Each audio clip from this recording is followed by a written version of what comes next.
Finally जैसे ही road खुला हमारे ड्राइवर साहब ने गाड़ी ऐसे भगाना शुरू कर दी जैसे कलतारों में कोई उनका खाने पे इंतज़ार कर रहा हो। लेकिन हमारा सांस तो ऊपर का ऊपर और नीचे का नीचे ही रह गया भाई। इतने ख़तरनाक रास्ते। अच्छा, मज़े की बात ये थी कि यहाँ पे सिग्नल्स बिल्कुल भी नहीं आते हैं, तो जिन लोगों को हमने लाइन अप किया हुआ था उनसे राब्ते की कोई भी उम्मीद नहीं थी। फिर हुआ कुछ यूँ कि ये जो जीप आपको सामने दिख रही है ये भी लैंडस्लाइडिंग की वजह से वहाँ फंसी हुई थी। इस जीप में हमारी मुलाकात हुई लियाकत भाई से। ज़हीर, लियाकत और जमशेद ये हमारी आगे की कहानी के मेन किरदार हैं। तो हुआ कुछ यूँ कि जहाँ पे कलथारों में रोड ख़त्म हुई जीप ने हमें वहाँ पे ड्रॉप कर दिया। अब उसके बाद वॉकिंग ट्रैक था, तो आगे वाली जीप जो आपको दिखी थी ये तीनों भी उसी में वहाँ पे उसी वक्त पहुँचे थे। तो इन्होंने हमसे पूछा कि भाई क्या आप यहाँ घूमने आए? तो मैंने कहा कि नहीं, हम घूमने नहीं आए, आगे एक गांव है फुनैर, हम वहाँ पे 10 मुहर्रम का जुलूस अटेंड करने आए। इन्होंने बताया कि वो तो हमारा गांव है, तो आप हमारे साथ ही चलिए। हमारे पास इसके अलावा और कोई चॉइस थी नहीं। हमने कहा बिस्मिल्लाह, चलते। बस आप यूँ समझ लें कि जंगल बयाबान में हमें फरिश्ते मिल गए थे। ये आगे दो लोग हमारा सामान उठा के जा रहे हैं जिनका हम नाम भी नहीं जानते हैं। ऐसा होता है कहीं? होता है। यकीन कीजिए कि अगर ये हमारे बैग्स नहीं लेते हमसे तो शुरू में ही हमारी हालत इतनी ख़राब हो चुकी थी कि मैं तो अपने बैग उठा के पहाड़ से नीचे फेंक चुका होता। ट्रैकिंग हमारी स्टार्ट हो चुकी है, फुमैर की तरफ जा रहे हैं हम। क्या है ये? सनफ्लावर येलो कलर का होता है। खुलूस और इज़्ज़त बहुत महंगे तोहफे हैं, हर किसी से इसकी उम्मीद ना रखो, क्योंकि बहुत कम लोग दिल के अमीर होते हैं। अब यहाँ हमें वो अमीर लोग मिल गए थे भाई। ये हमें काफ़िला मिल गया है, ये सब भी फुमैर जा रहे हैं आशूर का जुलूस करने। ये भाई भी आ गए, अकेले अकेले भागे जा रही है। ये आगे जंगल नज़र आ रहा है। मैं भी यही पूछ रहा था कि पहाड़ पे चढ़ने की क्या ज़रूरत थी, नीचे पानी के साथ साथ चल रहे थे। जवाब आप देंगे भाई, क्यों ऊपर से क्यों आए? नीचे नीचे भी तो आ सकते थे। रास्ता ऊपर से बनी हुई है ना, तो नीचे से रास्ता बना लेते। अच्छा, सही। तो इसकी वजह ये बता रहे हैं कि नीचे से सैलाब वैलाब आता है तो वो रास्ता कट जाता है, इस वजह से ऊपर बना दिया। तो ये इस वजह से हमें जो है वो हमें भी ऊपर से आना पड़ रहा है। पियो पियो बेटा, और पीना है पीजिए। इन लोगों के लिए तो ये बहुत ही आसान सफ़र था, लेकिन जब भी हम लोग थक के रेस्ट लिया करते थे ये भी हमारे साथ बैठ जाते थे, अकेला नहीं छोड़ा किसी ने। तो नीचे ग्लेशियर से पानी आ रहा है, पानी पी रहे थे। समाविया ने अपने शूज़ गीले कर लिए हैं और जिस बैग में इनके सॉक्स रखे हुए हैं दूसरे वाले, वो भाई पीछे हैं, वो कहीं और से पानी भर के ला रहे हैं, तो उनका वेट कर रहे हैं। तो वो आ जाएं तो फिर इनके सॉक्स भी चेंज कर लेंगे, क्योंकि अगर गीले सॉक्स के साथ ये जाएगी तो ऊपर सर्दी भी बहुत है। ऊपर की तरफ जा रहे हैं हम लोग, सर्दी भी बहुत है। तो और उसको फिर जैकेट भी बनानी है। ये ट्रिप मुकम्मल नहीं हो पाता अगर इन भाइयों की मदद ना होती। सर क्या नाम है आपका? जमशेद आलम।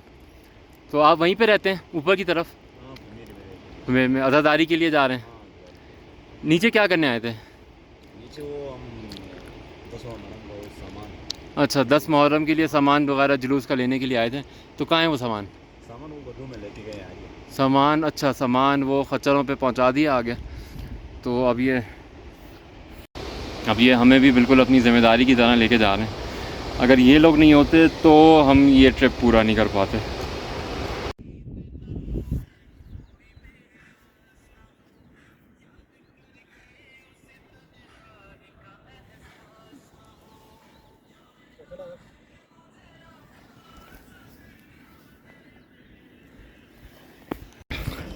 तो बहुत ऊपर आ गए, समझ नहीं आ रहा। समाविया भाई के साथ जा रही है ये, लेकिन अभी आगे और बहुत सारा और ऊपर जाना है। मुझे लग नहीं रहा था मैं ये कर पाऊँगा। जब शुरू में ही पहली छोटी सी चोटी चढ़ी थी ना, तो ऐसा लगने लगा था कि ये गलत फ़ैसला हो गया, लेकिन फिर मेरी बेटी ने हिम्मत दिखाई, कमाल हिम्मत, मुझसे आगे आगे जाए जा। तो वहाँ भैया ये स्नोई माउंटेन्स करीब आ गई, कितनी दूर है, जाना है उन पे? हाँ, जाना है। अगर यहाँ सर्दी बर्दाश्त नहीं होती तो वहाँ चलेंगे। यहाँ सर्दी बर्दाश्त नहीं हो रही?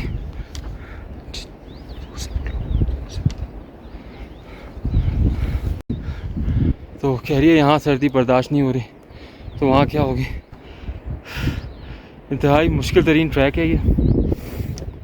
मैं वो जगह तो नज़र ही नहीं आ रही जहाँ से हम आए, फिर भी अगर बता सकूँ तो इस पहाड़ के पीछे जो जगह है, यहाँ से सीधे जाके उससे उस तरफ, तो वहाँ से आए हम।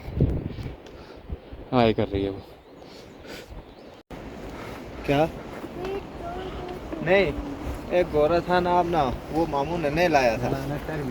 नहीं, वो कह रही है दरख्त टूटा हुआ है यहाँ से। आप अगर ठंडी से चल नहीं रहे हो तो ठंडी नहीं दे दो। ये लो। ये बस उठाते नहीं है, ये सड़ जाता है इधर। अच्छा,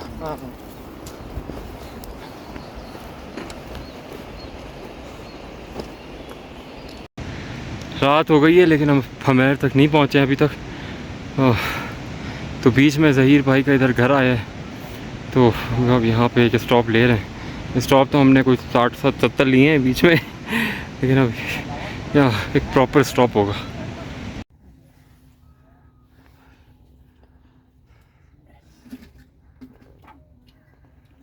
तो इन लोगों ने वेलकम किया हमें अपने घर में, खाना वाना खिलाया, खालिस दूध, मक्खन और ख़मीरी रोटी। इतनी अपनाहियत, लग रहा था हम अपने किसी रिश्तेदार के घर आए हुए हैं।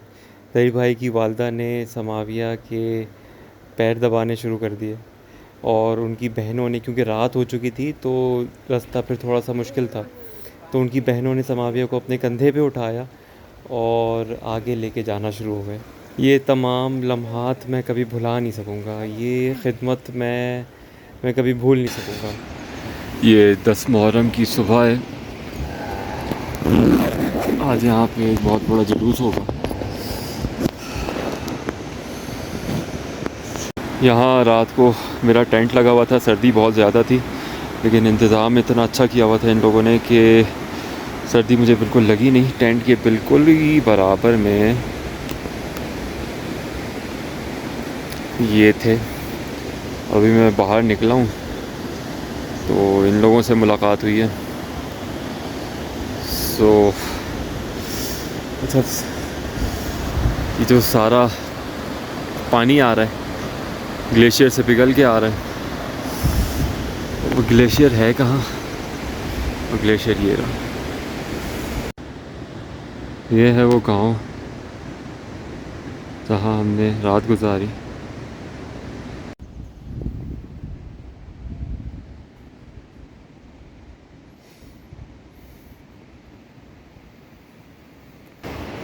कैसा लगा मेरा टेंट? बहुत अच्छा लगा। रात को मैं यहाँ सोया था, आपको मैंने अंदर फैमिली के साथ सुला दिया था ताकि आपको सर्दी ज़्यादा ना लगे। आप ग्लेशियर को नाम लो, ग्लेशियर को लेंगे।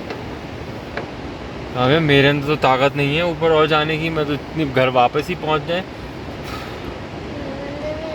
तो अंदर ताकत नहीं है। थक गए ना हम लोग गुड्डू से पहुँचे, और उसके बाद हम लोग पैदल बहुत सारे हमने स्टॉप्स लिए थे, रेस्ट किया था, बहुत रेस्ट किया, बहुत थक गई थी मैं तो। पहले इतना एंजॉय कर रही थी, उसके बाद यहाँ पहुँचे और उसके बाद हम मजलिस में गए, और फिर एक मिनट बाद हम लोग चले गए और मैं वहाँ सो गई, और आप फिर यहाँ आके सो गए। और फिर रात को उठी थी तुम? मैं रात को उठी और मैं रो रही थी।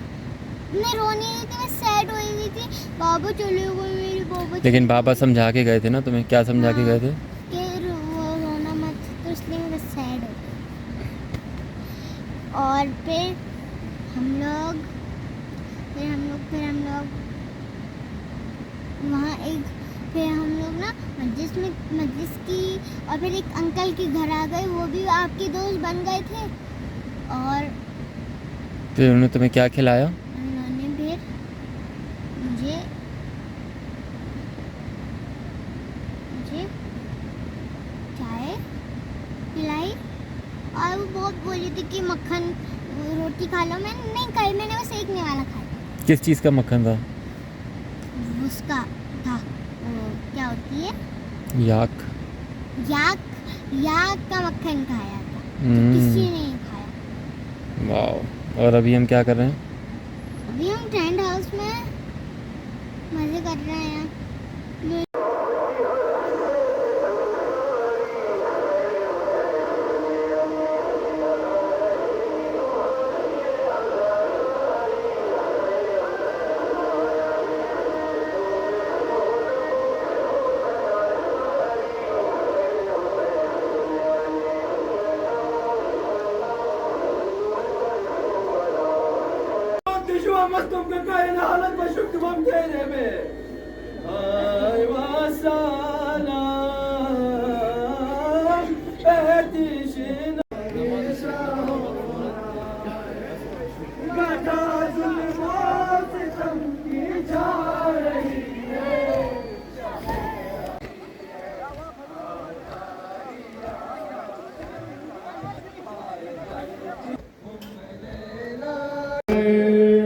उम्म लैला कर रही है आमदारिया हुसैन। पूछा जब अकबर के माने शाहदे रोने लगे। किस तरह पर्ची कलेजे किस तरह पसी की साठ सकीनात बाबा से वो निठगोस निर्जोश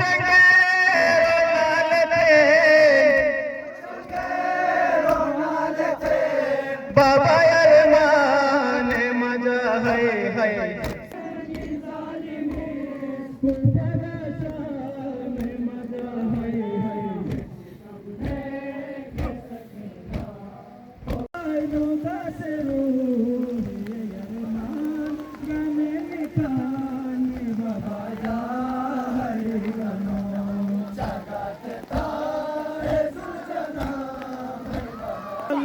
जब से हुआ है साया जमीन कर वो भला पे मौला। जब से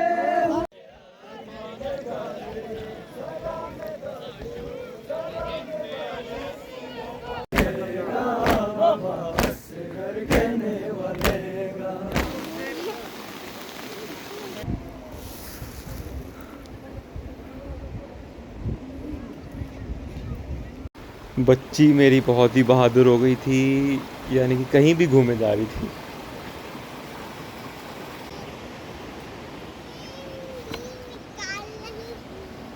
क्या निकाल रही हो?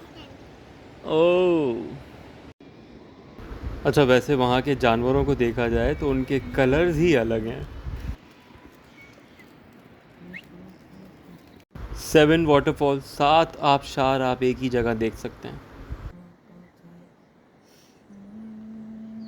मैं तो कहूँगा अपने बच्चों को इस किस्म के एक्सपीरियंसेस ज़रूर दें। उनकी मेंटल और फिज़िकल हेल्थ के लिए ये बहुत अच्छा है।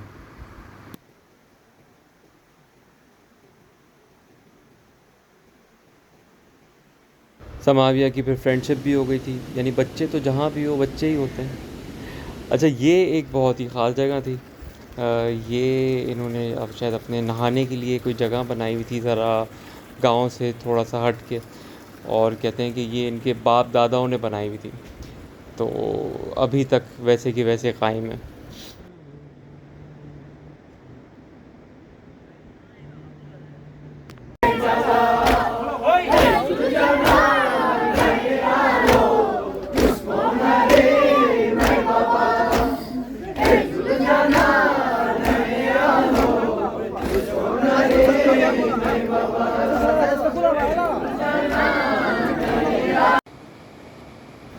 ग्यारह मुहर्रम की सुबह का एक हसीन मंज़र, जब काफ़ी सारी यार्ड्स भागती हुई हमारी तरफ आ रही थी। ये पत्थरों पे इनके लिए कोई नमक डाल के रखते हैं और कहते हैं कि इससे इनकी सेहत बड़ी अच्छी होती है।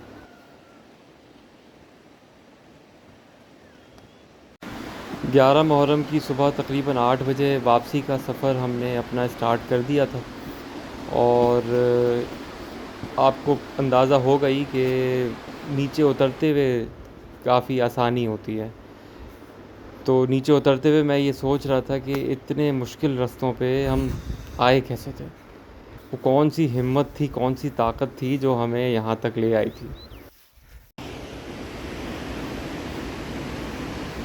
सबसे ज़्यादा खुशी मुझे इस बात पे हो रही थी कि जब मैं अपनी बेटी को इन रास्तों से गुज़रता हुआ देख रहा था, मुझे बस ये था कि मैं इसको एक मेमोरी दे रहा हूँ जो इससे शायद कभी कोई छीन ना सके। जो मैं यहाँ के लोगों की तारीफ़ कर रहा था वो खामख़ा मैं नहीं कर रहा था। आप ये देख सकते हैं कि ये वहाँ से वापसी हमें छोड़ने के लिए भी आए। फिर उसी तरह से जीप में बैठ के हम वापस गिलगित पहुँचे और हमारा सफ़र इख्तिताम पज़ीर हुआ।